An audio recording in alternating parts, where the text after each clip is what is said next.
Out here at Potter's Farm, Bob Rander's domicile, compound, whatever we call it, on, what's the date? August 14th, 2001, with his mother Jean Brander from Bayfield, who lives at, what's your address over there? Rittenhouse Commons. That's on 7th and Rittenhouse. Yes. Right. And this is for the Bayfield Video Archives, for posterity. Well, let's just start. Jean, where were you born and raised? In Echo Bay, Ontario. And where's Echo Bay? It's about 20 miles east of Sault Ste. Marie. Mm-hmm. And I went to school here, public school. So you were a Canadian citizen? Yes. Yeah. And what brought your folks there? My father was born in Gaspe Bay, Quebec. He was English and Scottish descent, but he spoke French fluently. And the mother had died, and then the father remarried, and some of the family didn't like the new stepmother, so I think there was about 3 boys and 1 sister that came up to that area. And my father went into commercial fishing. He was owned his own business on the North Shore of Lake Superior. And whereabouts? Around Heron Bay. I'm not sure where that is. Well, it would be east of Thunder Bay. East of Thunder Bay, okay. Yes, yeah. On the way to Rossport? In that general area, Mm-hmm. yes. And what was his name? James Garrett. James what? Garrett? Garrett. Yes. And what ethnic background was he? English and Scottish descent. And what about your mother? My mother was born in eastern Ontario. I forget now. And then they went up to that area, and she was Irish descent. So you're Scotch, English, Irish. A dirty mixture. Well, you're a welcome change from there's no Scandinavian in you. No, no. And when did you come to this country then? I came here in 1922 to go in nurses training. And where was that? In Sault Ste. Marie, Michigan. Mm-hmm. And why there instead of Canada? They had 2 nursing schools in Sault Ste. Marie, Ontario, but they didn't have the highest of recommendations. Mm-hmm. And Sault Ste. Marie, Michigan was a 2.5-year course. The other courses were 3 years. Mm-hmm. So, and I had a friend who was a supervisor at the hospital, so that always helped. So by this time you're what, about 18? I was, I think, 18 when I entered the United States, yeah.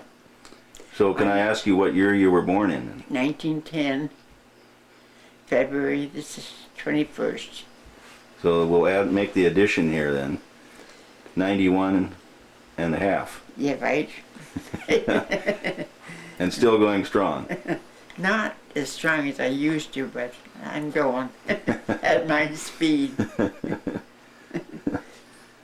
And then, when did you meet your husband? Oh, I met him I met him on a blind date. You did? Yeah, Who fixed you up? a friend of mine.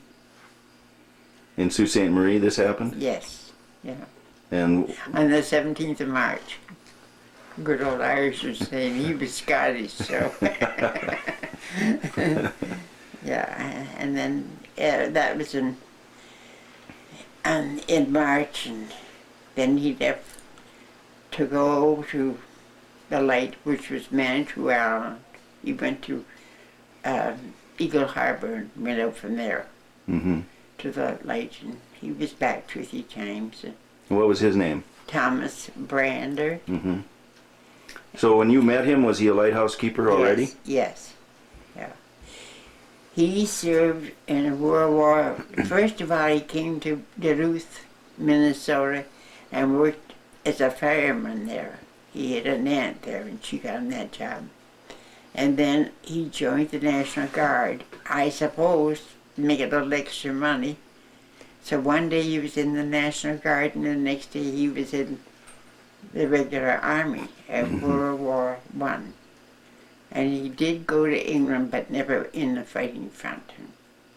Then he came home and was discharged from the army. And somebody suggested he go into the lighthouse, and he applied and was accepted.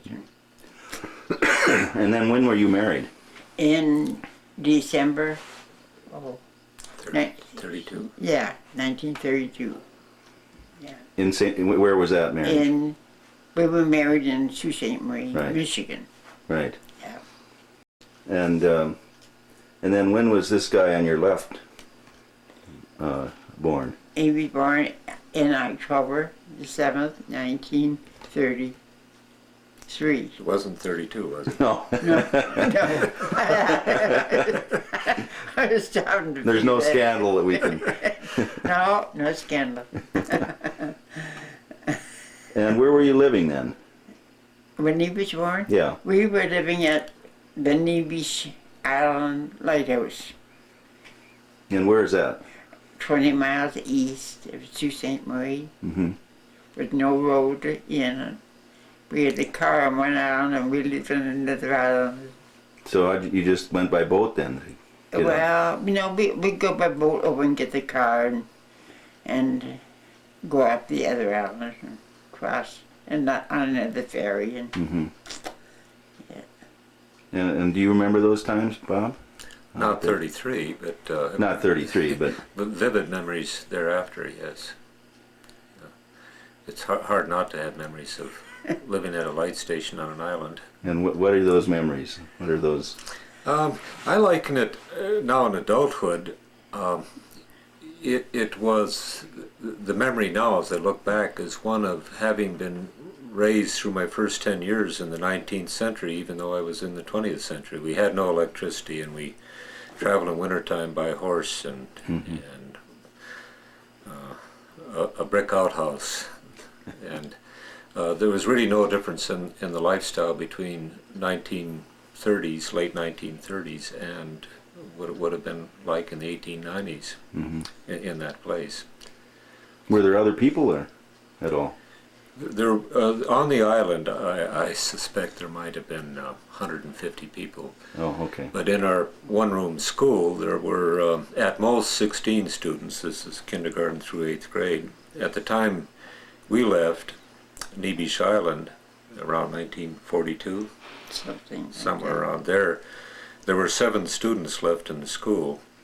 My brother, my sister, myself, and 4 others. So when we left Nevis Island, it caused the school to close.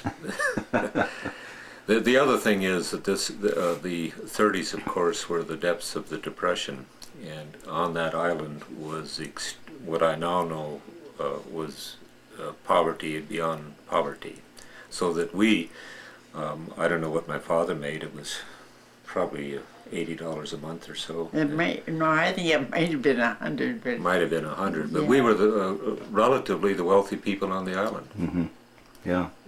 And And I had a secure job, yeah, which and was... food on the table, and it's one thing to be poor in, say, Alabama. It's another to be living in a dirt-floored house with hardly any food in northern Michigan through a winter.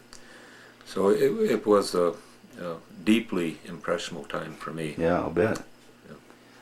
And Gene, what were you doing then, in that period? I was just keeping out. We did grocery shopping once a month. So I baked all the bread, we baked everything we ate, and it took a lot more time for meal preparations. There were no cake mixes in those days, and you did the laundry in a wash tub with a washboard, and ironed, heated the irons on the stove and ironed with them, and I think it was an hour's work every morning cleaning the lamps for our own use, not for lighthouse use, but for our own use. Cleaning the lamps and filling them with kerosene. That had to be done every morning. And so I was just busy. And you had how many kids there then? Well, when we left, there were 4 children. What were their names? Well, there was Jim, that's the eldest, and Bob, and then Nancy, and then Dick. So you were busy with them. Yes. So you didn't get to pursue your nursing career then? I went in once or twice. There was a visitor. Do you remember that when that Paul Roddy fell off the gas tank? Yeah, he lost his kidney that day. Yeah, and he wasn't very old. And they were going to do surgery and remove that kidney. So they wanted me to go on special, and I hadn't been working, but my husband thought I should go because he fell at the lighthouse. So I went in and stayed a couple of days with him, and I think that was the only nursing I did while I was there. Right. But when we left there, well, you couldn't very well get out of not going to work. And one day, at the lunch table, the head nurse was down at that same table, and she made the remark, and of course I knew this girl from when she was in nurse's training, and she said, Mrs. Brander thinks she's too good to work, so she doesn't work. Oh. I started. I said, I don't think I'm too good. But I said, we have 4 children and a big house. And my duty is to that family and that house, not to this hospital. That's good. So I didn't hear no more remarks. I went whenever I could, but there was sometimes I just couldn't go. And what were the, well, maybe you can add to here too, what were the duties of a lighthouse keeper in that time? I'll fill in here. My father was on many lights, and Nebesh Island was not a typical, it was called a lighthouse, but the main light to maintain were 2 range lights.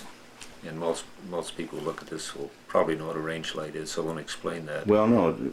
What is a range light? Well, Nebesh Island is in the St. Mary's River, and when the ore ships, either going upbound for Duluth or downbound, had to navigate the river, and a lot of sharp turns, so that range lights were set up 2, and one taller than the other, set up in a line. So if a ship is heading in a direction and now has to make a turn in that direction, say a left turn, what they see before them as they start to turn left are 2 lights in a line.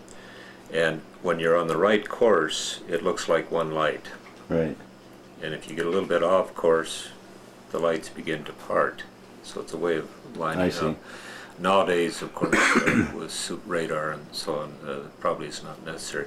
That was the primary duty. So it's analogous to the lighthouse on Long Island here in the Apostles, where the original light was set on the point near Ashland, and the keeper's house was somewhere else. And on Long Island, if you were to go out there, there was a sidewalk that ran from the keeper's quarters to the light. So it was somewhat similar in this case. But in addition, my father, and he shared the duties with another keeper, also had several lights along the river, buoys, floating buoys, which were powered by acetylene tanks, which had to be brought out. So, but prior to that, he was on many lights, including Outer Island here in the Apostles. Right. Well, those lights were powered by what? The lights originally powered by kerosene. Right. And as time went on, like the one in Hopetown. The evolution, at least where I was growing up, was in the 1930s it was acetylene. Before that, I'm not sure what it might have been. Probably kerosene. but the 20th century move was into electrical power with batteries. Right. So that was a really modern light. It was one that had battery powered. In the lighthouses, the traditional lighthouses that most people would think of, it was electrical, but with generators on site to charge batteries. Battery powered, but the batteries in turn charged with the generators. Mm-hmm. Kerosene, I don't know when kerosene went out. I expect it was turn of the 20th century. Now, you said that that you were on that island. What's the name of the island again? Neebish? Neebish, Neebish, which means in Ojibwe something like boiling water. There was a rapids that had to be deepened to let ships through, but that's the origin of the name. It was this area, by the way, where my mother grew up, and where she was born, Echo Bay, is only probably 8 miles away from Neebish Island, so she didn't move far when she moved to the U.S. But I had to get my citizenship papers, my American ones. But adjacent to Neebish is Sugar Island, which was a major destination point for the Ojibwe people during maple sap season. And that area is really the heartland of the Ojibwe people, more so than Madeline Island. But you were there about 10 years, Gene. You said 42 you moved on? That'd be right, Mom. Yeah, okay. And where'd you go and why from there? Oh, well, we were wanting to get the children into a better school. And so Tom met a man in the Sioux. He was with the Coast Guard lighthouse people also, and his wife imbibed him a little too much liquor, and he was wanting to get her out of town. So they agreed to make it switch their jobs around. He would come to Neebish and we'd go to the Sioux. And of course it went through the office and was approved. So that was why I started out moving. So what was the trail then? Moved from light to light then, or? No, we had a home in Sault Ste. Marie, and he worked out of the rock cut. There was another light keeping station on the St. Mary's River, so he, I guess, daily would go to work there, even though we lived in the Sioux. Yeah, but it was just about a mile down there. It was, And how big was the Sioux then at that time? I mean, how big of a town? I'll chime in. I believe then it was 18,000 people, and also World War II is at its peak. It was probably had 5 or more thousand anti-aircraft army personnel in the Sioux. It was the most heavily fortified site in the U.S., if not North America at that time. There was real concern that one German bomber and the Sioux Locks, the U.S. would lose the war. It was the whole steel production would have been done with one bomb. So there were anti-aircraft guns clear around the Sioux. But may I suggest you ask about? We were only in the Sioux a short while, and then we moved again to Detour. Yeah. So where did you move then, Gene? To Detour. It was a small town in what, about 50, 60 miles from the east of Sault Ste. Marie. Right where the St. Mary's River enters Lake Huron. And he was stationed on a light there for quite a few years. I don't remember how many. But the families couldn't go out there. I mean, to stay. This was a light on a shoal, a crib, built on a shoal, so that there were no provisions for families to live on it. So you guys lived in Sioux? No, we lived in Detour. You lived, there was a town of Detour. Yeah, it's about 500 people. And then he would stay out the light. And he would get 5 or 6 days off Right. a month and come home. But he would be home in every once in a while to get mail through that time. And discipline the kids, huh? Or did you take care of that? Oh, they weren't such bad kids. And where was the next stop then? I think we went back to the Sioux. We went back to the Sioux, but my father was then transferred to Spectacle Reef, which is off of Sheboygan, Michigan, the northwestern edge of Lake Huron. It's the most isolated lighthouse on the U.S. side of the Great Lakes out, and of course we couldn't live on there either, so he would leave in March each year to go to the light. We wouldn't see much of him till December. Well, once a month he'd be home for 2 or 3 days and get it straightened out, then go back. Well, didn't that make for kind of a lonely life then for you, Gene? I didn't feel it was lonely. When you got 4 children in school, that keeps you busy. And I made friends, and of course then when I was doing that, I was going back in nursing when they got in a too tight a spot. When I would go back and work 1 or 2 nights to help them out. But no, I didn't find it that lonely. Yeah. Did you have a favorite place of all of these different Places. that you lived? Oh, well, I don't think so. I don't think so. Did you, Bob?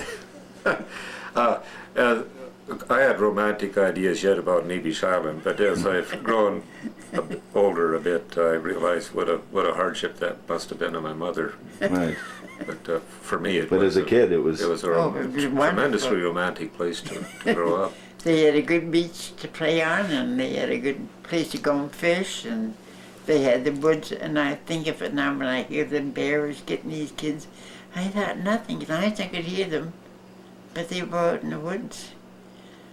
That assistant keeper, his children were in school, but they would come down for the summer. And how many was there of them? 10 or 12. So they kept the place lively. And you've heard the stories about when I was a kid, I walked 3.5 miles to school. Well, I did. Both fall and spring. And in that time, your father was in charge of building, what was it, 2 or 3 miles of road? Yeah. Through swamp and rocks and trees. My brother Jim was delayed getting into school because there was no way to get there. I think he was probably 6 or 7 before he got into school. No, we went to the Sioux and got him in school for a year. For a year, but then he was delayed after that because of the lack of the road on Nebish. Yeah. And the WPA, they were just coming out in full force, and they got a job of working on that road in the wintertime. And it was a bitter cold winter. When the snow melted, their work was all gone. All they did was shovel snow. There was no road work done. Yeah. We had in that road building episode, because it was a federal effort, I guess, that my father was given access to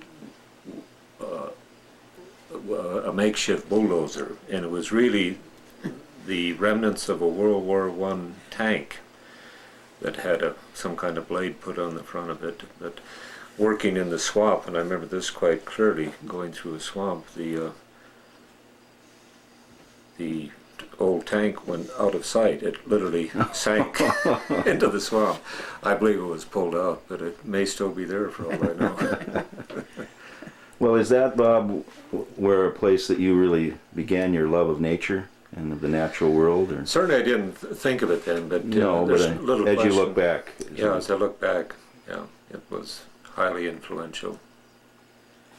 Well, your father was a great one for conserving on everything. He used to go out to get the Christmas tree. He would only cut the top off a tree and bring in the top part, leave the rest of it growing in. Mm-hmm. He was always great for preserving everything. So he was kind of ahead of his time in a way. Yeah. Mm-hmm. Yeah. I have to change batteries, so let me take a breather. Let me get rolling here. So let's back up then to the Outer Island light. Bob, just what year was it that your dad was? Yeah, there? I'm going to speak to Outer Island because I've discovered all this long after my father died, and my mother nor I knew anything about this part of his life. But he was in the early 1920s at two different lights on the Keweenaw Peninsula, Eagle Harbor and Copper Harbor. And in 1926, well, let's say that I one day was reading the official keeper's log at Outer Island Lighthouse because I had access to it working with the National Park Service. Mm-hmm. And in there, in a certain date in August 1926, I was astounded to see Thomas Brander and family arrived today. Thomas Brander, third assistant, arrived today. And that was my first clue that he was ever in the Apostle Islands. And he was third assistant, and I've since put together that the third floor of the residence at Outer Island, the keeper's residence, had dormers added to that floor in 1925 to make living space for a third assistant. And everything points to the fact that my father was the first occupant of the third floor. And I've pointed out to others that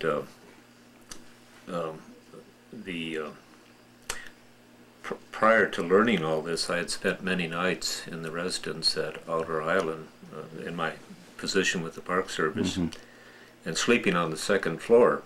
I never have been to the third floor, but I slept on the second. And after learning that my father lived on the third floor and I had been spending time on the second floor, it was retrospectively a deep experience. Yeah. But he was only there for the remainder of that one season. And what got him there probably was that Hans Christiansen, a well-known keeper in the Apostles at Devil's Island, was also, prior to that, the head keeper at Eagle Harbor in the Keweenaw Peninsula. And so they knew father, each other then. they knew each other extremely well. So I theorized that Hans got himself transferred to Devil's Island, and my father then, like a magnet, was drawn over to the Apostles. Right. And further,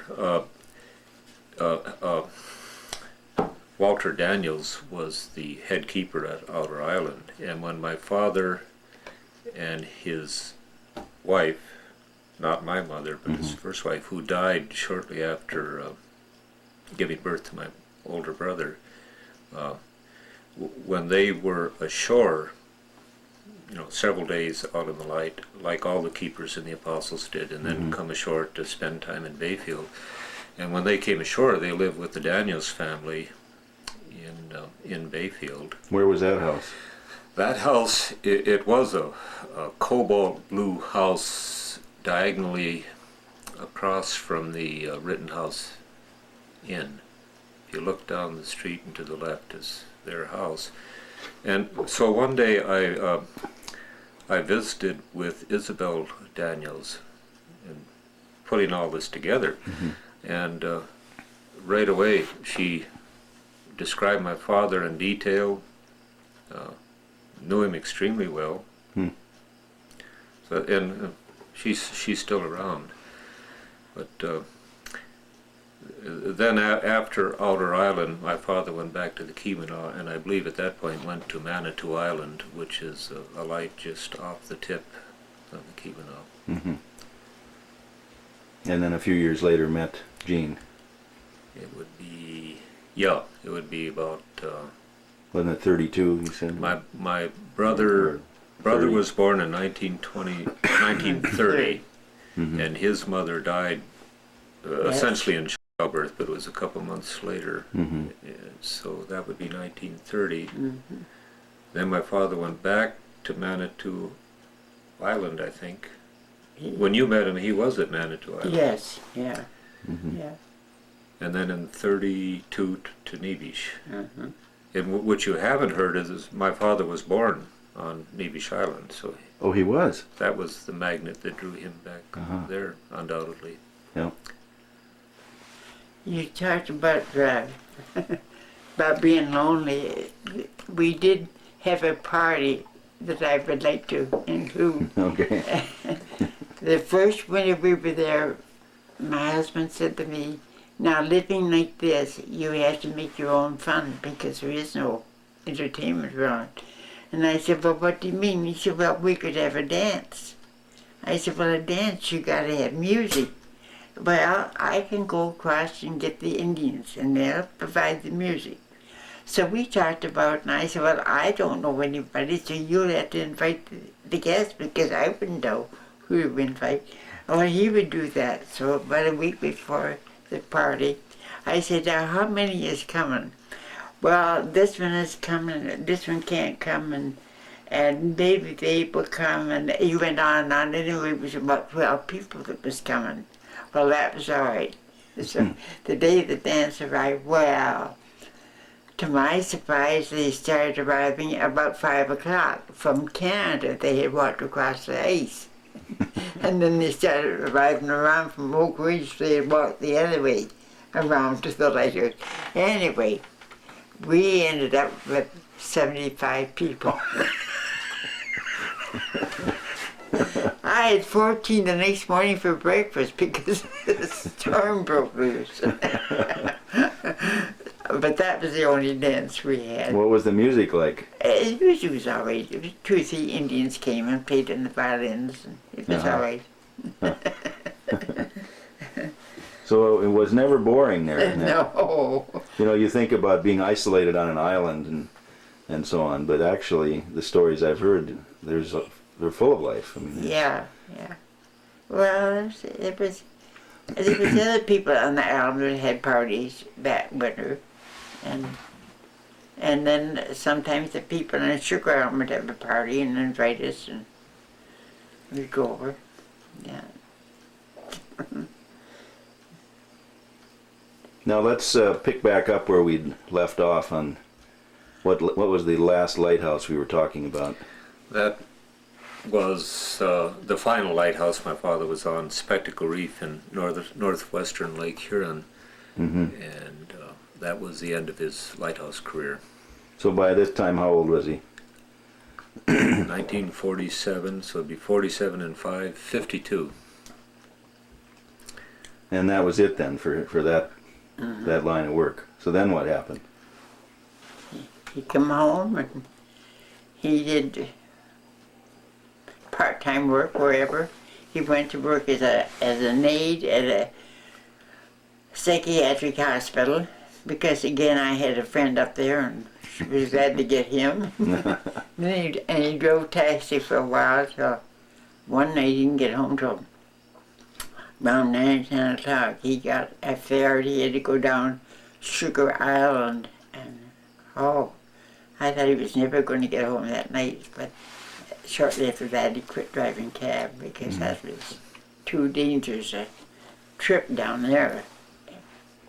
By now, how old were you, Bob? In 47, I would have been 14, 15, Right. in high school. So a very different life then from the island life. Oh yeah, yeah, and it schooling for me was a challenge in that when I left Nebish Island, I was ready to go into the 4th grade. I now realize I was a functional illiterate. Well, I had learned something. It was nothing like the students in Sault Ste. Marie had learned. So I was playing catch up my entire public school career from there on. But you always passed, you know. Well, I passed, but through desperation. I never got to school, called to school for you like I did for Dick. Oh, I was provoked. Is that right? Dick was a little red-headed rascal, and I called to go to school for him, and I got over there, and the teacher, that was that Miss Hanson. I said, all right, and I was busy. I said, what's the problem with Dick? Well, he just sits there in his desk, at his desk and smiles all day long. I said, well, I don't know what I can do about that. I thought he wasn't doing his work, or maybe he got sassy with her, but that was the complaint. Oh. So. So, Bob, where did you graduate from high school then? Sault Ste. Marie. Sault Ste. Marie. Just last month I went back for the 50th Oh, you did? class reunion, yeah. I was insignificant as I look back in high school. And then, 50 years ago, and I discovered at the class reunion it was deja vu all over. My word is, don't go back for your 50th class reunion. No. Well then, what happened after that? Did you still continue living in Sault Ste. Marie then for many years, or? Oh, I got a quick backtrack. We had a house in Sault Ste. Marie, and we decided to move to Florida. Oh. We had friends down there, so we sold everything and packed up and went to Florida. And we were there about 2 years when he died, quite suddenly. And young. He wasn't that old then, was he? Would have been 65 or Oh, so. okay. But that's still young, yeah. So by then the kids were all gone. Oh, yes, yeah. So just the two of you moved down to Florida. Yeah, Right. yeah. And then how long did you stay in Florida, Jean? Well, I had a job there. I was working for the state in an alcoholic rehabilitation center. Mm-hmm. And I stayed long enough to get a little pension out of that. And then I resigned, and by that time I was down there all alone, and I thought I should be near family, so I went to Delaware, where we had a daughter and a son. Mm-hmm. And I stayed there until about 10 years ago I came here. And in a way, full circle. Yes, I'm almost back to where I started. Yeah. So just 10 years ago you came Yeah. here. 10 years ago this month. Yeah, just in time to see 40 inches plus of snow fall on Bayfield on Halloween Eve. Was I surprised? I knew they got snow, but I didn't think it was going to be that early. They didn't chase you back to Florida though, or to Delaware or wherever? No.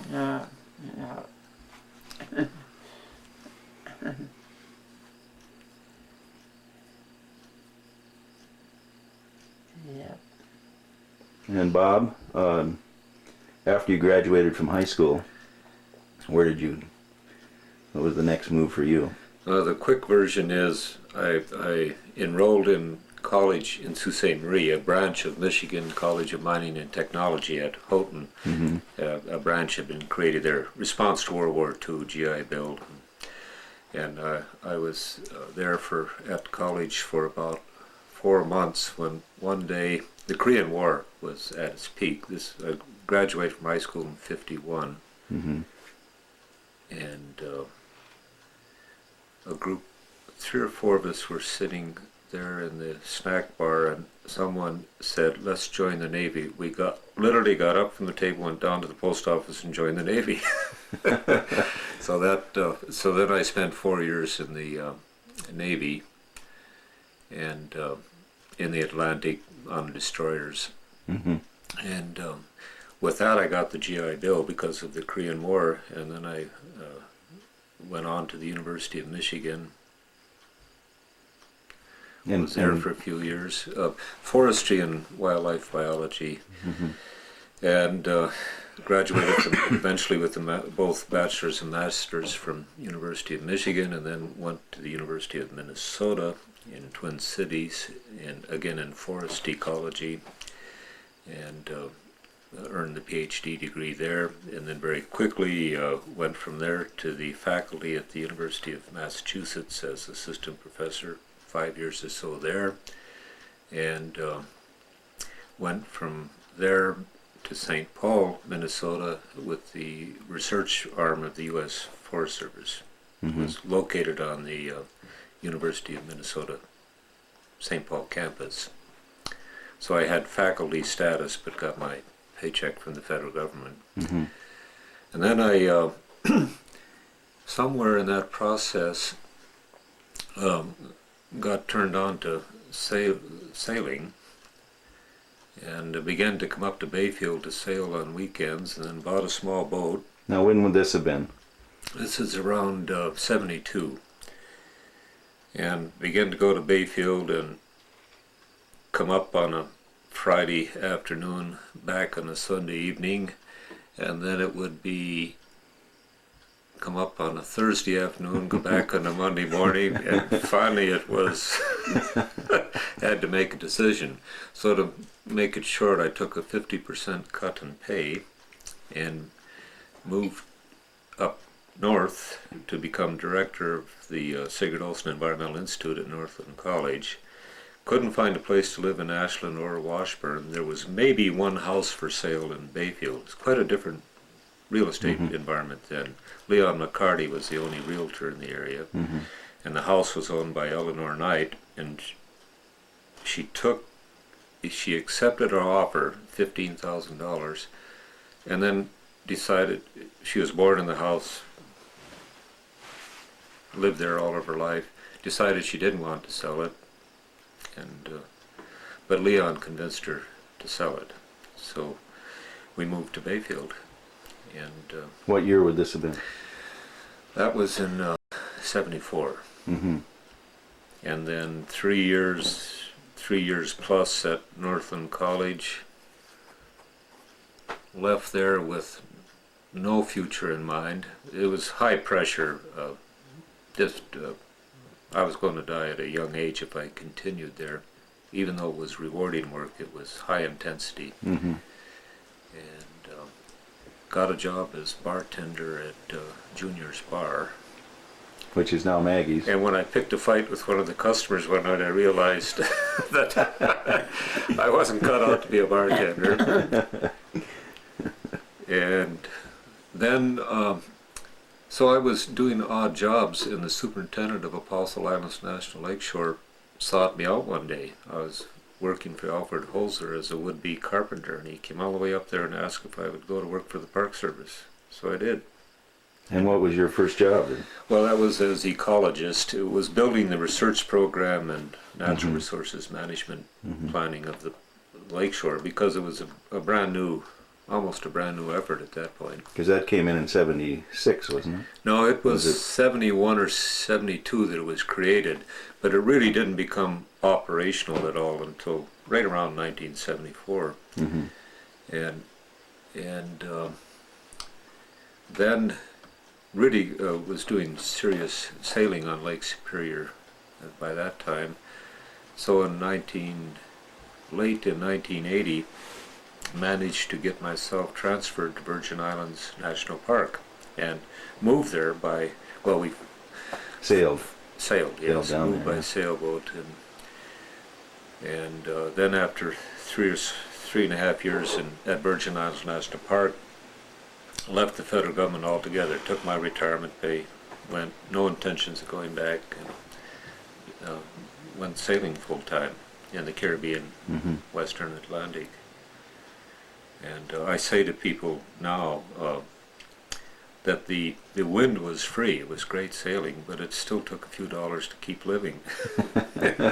So after 4 years, had run out of money, and so I knew I would put out my resume. We were living on the boat in South Florida at that time, and would put my resume out, which looked fairly impressive. Wouldn't even get called in for an interview. And after that happened several times, I finally tumbled to the fact that I was now in my upper 50s, that the age did make a difference. And so I pulled the only string I had left in life and got my old job back at Apostle Islands National Lakeshore. So my second move to Bayfield was by sailboat, and arrived back in early summer of 87. Right. Dead broke. The only equity in life was a sailboat. Now, which sailboat was this? What was the name of it? It was Sopris, S-O-P-R-I-S. And what's become of that? We sold it a year later, and it moved immediately back to the East Coast. It was a built-in-Maine wood cutter, Mm-hmm. a beautiful boat, and haven't sailed since. So then you went back to the Park Service, and what was your job then? That was still as ecologist, Mm-hmm. but after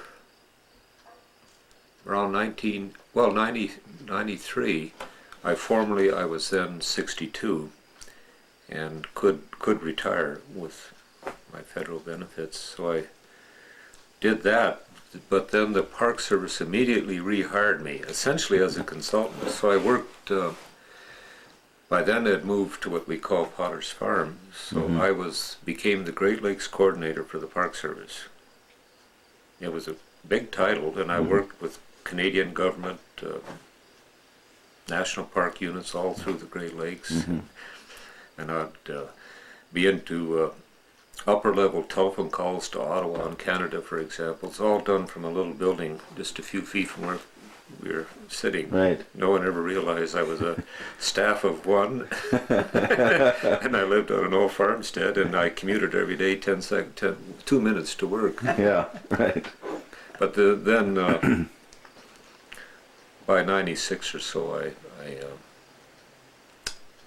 pretty much, I had to tell the Park Service I couldn't do that anymore, and so stopped that work. And then the rest of the story is I became a consultant in forest management and worked with how forests are managed, or how they're either managed well or not managed well across the northern lake states. What was that program called? It was a wood certification program. Here, we can take a break here. I'm going to get to the end of my story. Well, I was asking you, wasn't there a Smartwood Yeah. plan that you were running? I had a lead role for the Smartwood program, which is an international effort to assess how forests are managed and how wood products are manufactured. And I had a lead role for that program in the northern lake states area, and still am somewhat involved in it, less so each year. I've discovered that every dollar I earn, the IRS takes seemingly $2. So I've decided I'm better off living in poverty on Social Security and my meager federal retirement than earning money. And so now I'm the Chief Executive Officer of Potter's Farm Incorporated. Right. Which has a staff of one. Your camera's looking at him. CEO. Yes, Yes. CEO, a not-for-profit, and I can prove it. Yeah. But didn't you, was that Smartwood program under the auspices of the Sigurd Olson Institute? I thought you were at the Sigurd Olson Institute again. Yeah, I for a did. period. I was for a while. Just to, and you had to fill in or something, didn't you? right, I went back as acting director of the Institute while they were searching for a new director, and then I also went back as coordinator of the Smartwood program. That's right. And but those were for short stints. But the program is truly exciting, and it's in South America, Indonesia, and very significantly here in the Northern Lake states. And I'm proud to have had a large role in the development of the program here in the Lake states. And what is your agenda here now for Potter's Farm? Well, we just concluded a program this past weekend. We're a not-for-profit under the Internal Revenue Service, which means that we can seek and accept grants from granting foundations. And but we have to be licensed by the state of Wisconsin. We're licensed as an educational organization, and that's really what Potter's Farm is. And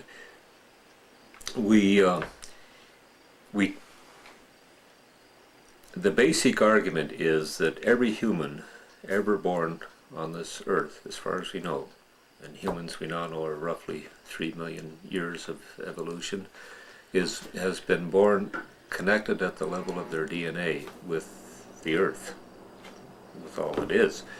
And this is not my statement, it's from the leading evolutionary biologist at Harvard University, Edward Wilson.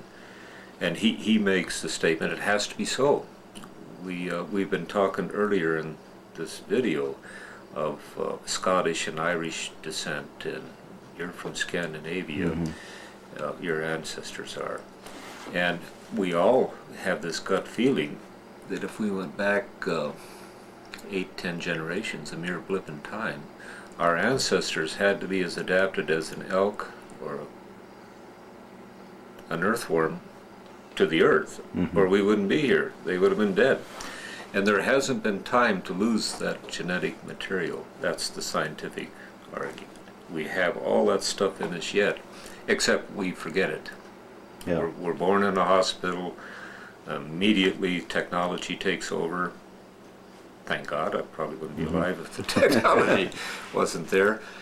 But then cultural components jump in. Most religions, including Christian religions, disavow that humans are connected at a deep level with the earth.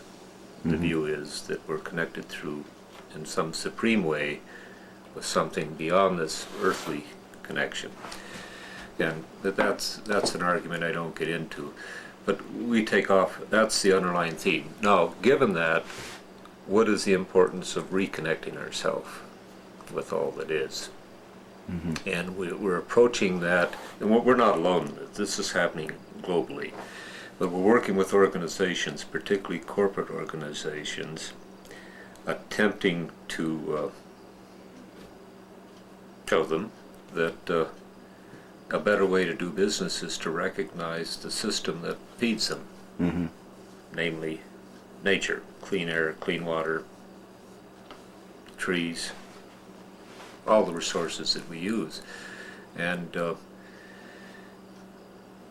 so in that effort, which is a global effort, Smartwood program is an example of a program to say, hey, you're going to have a better bottom line if you pay attention to where the wood's coming from and what it takes to grow high quality trees, rather than simply assuming it's going to go on forever.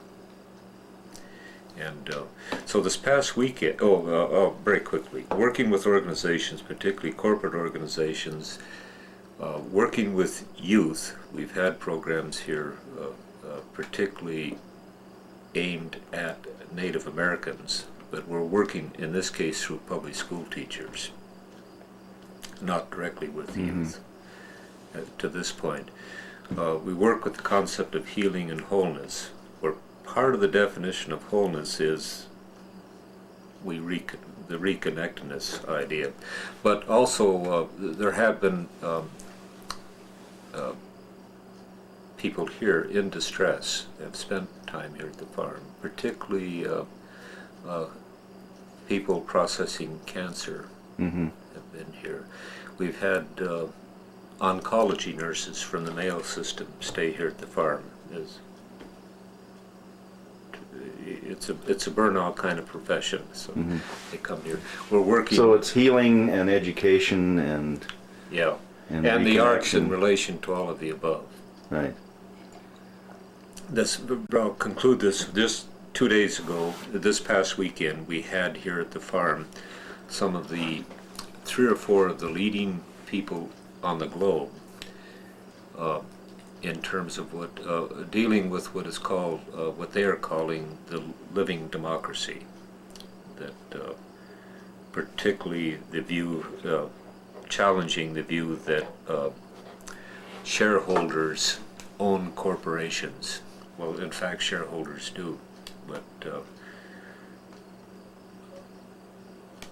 that I won't go on anymore with this because it took a whole weekend to even get the concept out.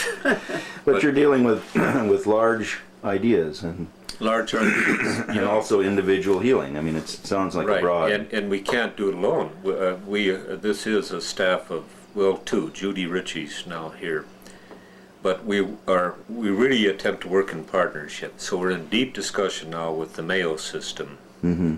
We are in deep discussion, particularly deep discussion with the University of Minnesota Medical School and their Center for Spirituality and Healing. We are in partnership with 2 or 3 groups that are working at the corporate level. Mm-hmm. And we attempt to work in partnership with Northland College and with the University of Minnesota Duluth. So we magnify ourselves through those means. So it's hardly retirement. Oh no, no, I am not ever going to be retired, and I'm not lamenting that fact. That's my attitude as well. Are you retired, Gene? I guess I am. And because I'm too lazy to do anything. Well, you've been up here 10 years. Yeah. Now, what do you do to how do you like living in Bayfield, and what do you? I like it. I like Are it. you active in some groups there, and what do you do? I'm not too active with groups.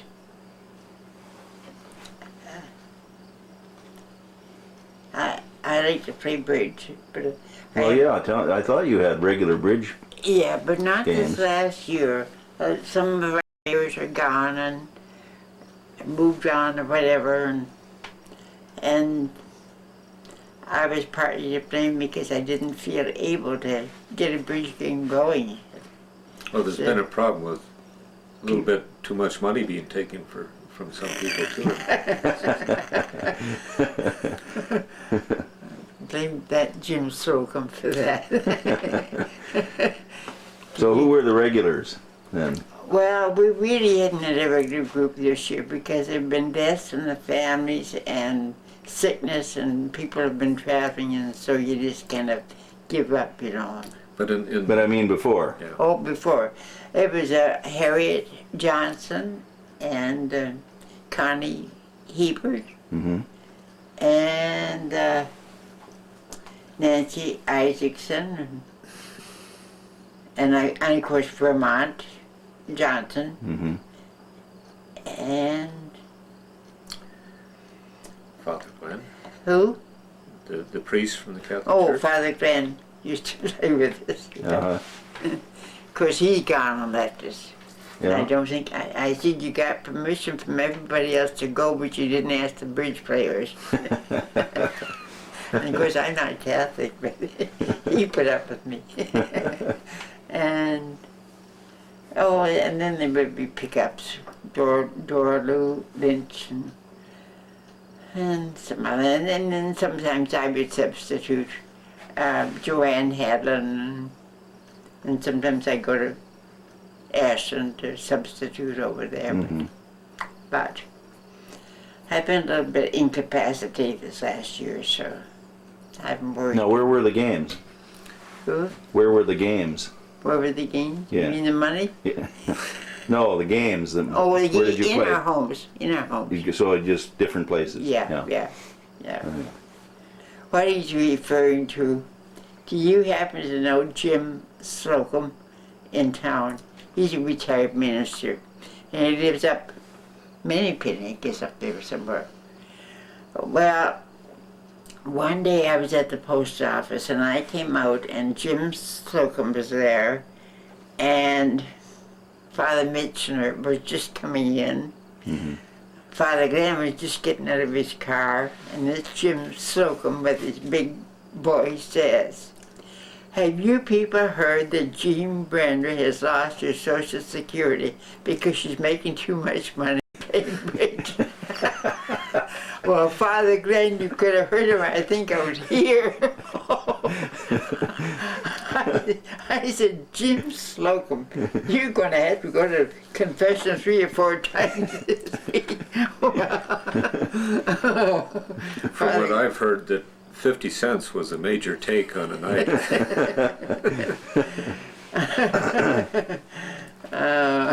We didn't make much money out of Father Glenn. We were kind of afraid to bring out the quarters for them. So he up and left us.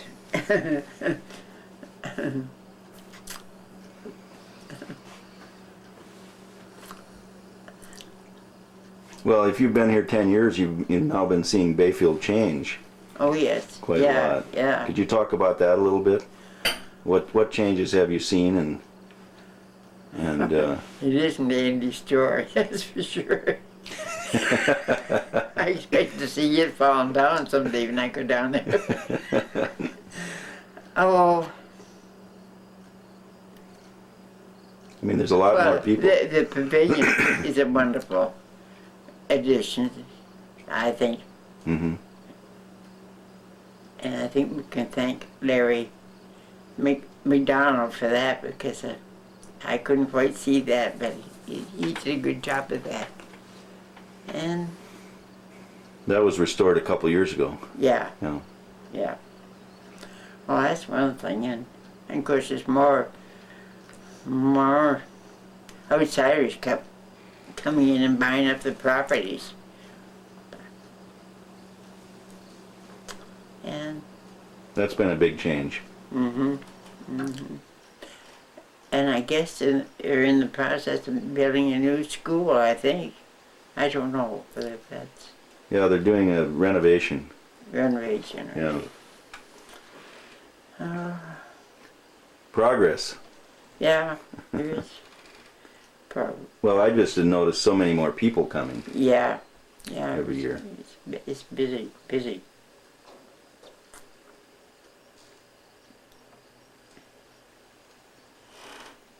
But you're here to stay. Yeah. Not a bit nervous. I'm in the process of moving again. You are? Where to? Over to the assisted living apartments in Washburn. Oh, you are? Yeah. When are you going to move there? I don't know. Whenever they tell me. Are you on a waiting list or something? No. No? No, it's just, they've just created those assisted living apartments, Those are in the old hospital. hospital. But they're right. new apartments. Uh-huh. So these are the first occupants now moving in. Mm-hmm. I'll certainly say about Bayfield, I mentioned early on that in 1974 when I moved to Bayfield, there was one house known to be for sale, and that was questionable whether it really was. And that when we moved to Bayfield in '74, it was a big event that people after a week there, one morning on the porch is a wash tub full of vegetables, and another morning flowers. This was just up until that point. While people were moving to the north, it was to Madeline Island or creating trophy homes outside of Bayfield, but moving into the city, within the city limits itself, was really a rare event. Right. And now, of course, if you were to, and the price of the house, $15,000. an indicator. One realtor, Leon, Yeah.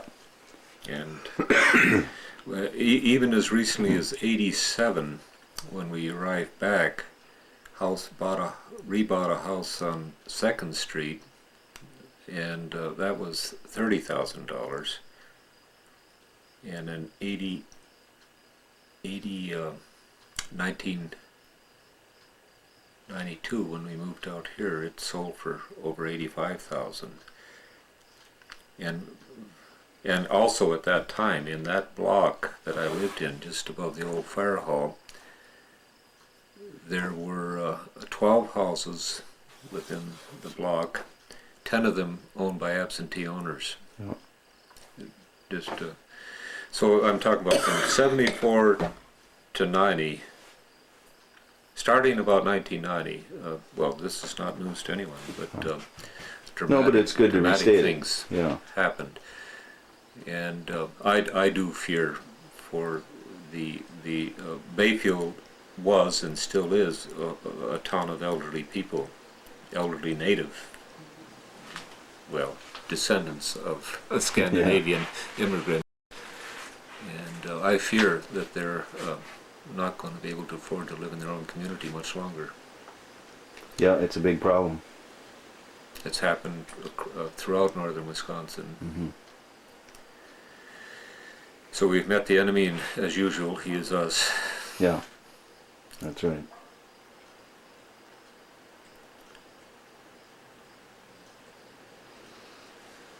Well, Gene, we're going to miss you in Bayfield. Well, I mean, You've become a fixture there, you know. You didn't tell your bench story. Oh yes, let's hear that bench story. well, I saw Larry McDonald, the mayor, one day. I think it was at the farmer's market. And I said, Larry, why couldn't we have some benches around on some of the streets? It's a long hike from downtown up to 7th Street. Well, I don't see anything wrong with that. But it was only 3 or 4 days, and I got 2 or 3 phone calls one afternoon from different ladies. I've lived here all my life, and I never got a bench. How come you just moved here and you've got a bench already? I said, well, you gotta know the right people and that. So anyway, I got a lot of razzing about that bench, and then for my birthday, well, they got together and put my name on it. It was Jean's bench. The bench is right across from the Rittenhouse Inn, and at her birthday in February, tremendously cold night. We got Larry showed up with his top hat and tails on, and we had a little brass plaque, a tiny one, and I got a screwdriver out, managed to attach it to the bench, and it said Jean's bench. And so at dark that cold night, we had an unveiling of the bench. And then I was always wanting to say something to somebody about that bench, and I didn't quite have the nerve. But a couple of years ago, another lady and I was walking downtown. It was Apple Fest time, and I come along, and here was a elderly lady sitting on the bench. Mm-hmm. So I got nerved up, and I said, it's all right, but did you know you're sitting on my bench? Your bench, but I don't see your name on it. Who are you? I said, well, I'm Jean Brander. I never heard of you. How come it's your bench?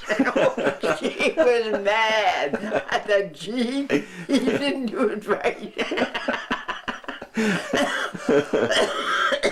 She didn't see my name. I said, see these 2 little holes here? There was a plaque on here that said Jean's bench, but somebody took it. Yeah. But, but I found out afterwards she was one of the local people. And the elderly lady, I don't know what the name is now, but was she mad at me. A newcomer like you claiming a bench. That's right. Well, that bench is still there. Yeah, yeah. It survived that big flood that came through. Yeah. Well, I understand that when they were rebuilding there, somebody took one of the workmen took the bench somewhere, and somebody else come along and said, "What happened to Gene's bench?" Yeah. I was surprised, but anyway, it's back in place. So. Yeah, that's good. Well, what else have we missed?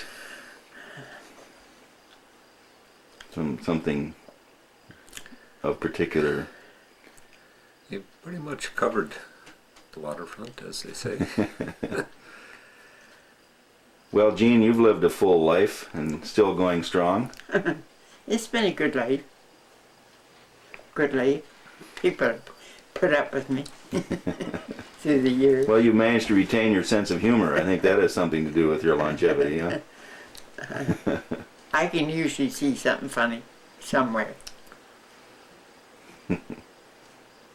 And Bob, you're still going strong.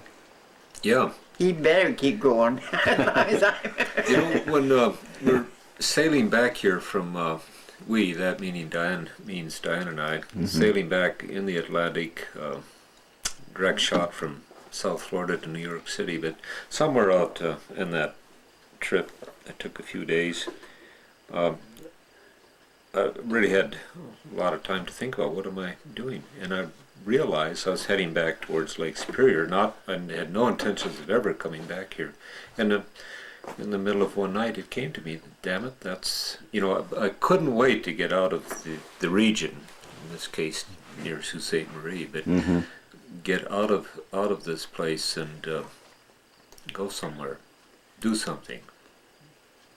And suddenly I realized that the pull is strong to go back, but not just to go back for nostalgic reasons, to do something. There are needs, and that's been pretty much the driving energy for me since I arrived back in '87. Right. So the need now, of course, is to keep this place alive. But I've discovered the more I lay myself, there's not much I can do about it. I can work hard and do what I do, but what happens, happens. The more I leave myself open to that which will happen, the more it occurs. Mm-hmm.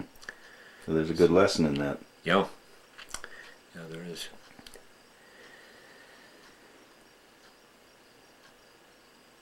Well, So I've said everything I can possibly say. I can't. well, thank you so much, both of you.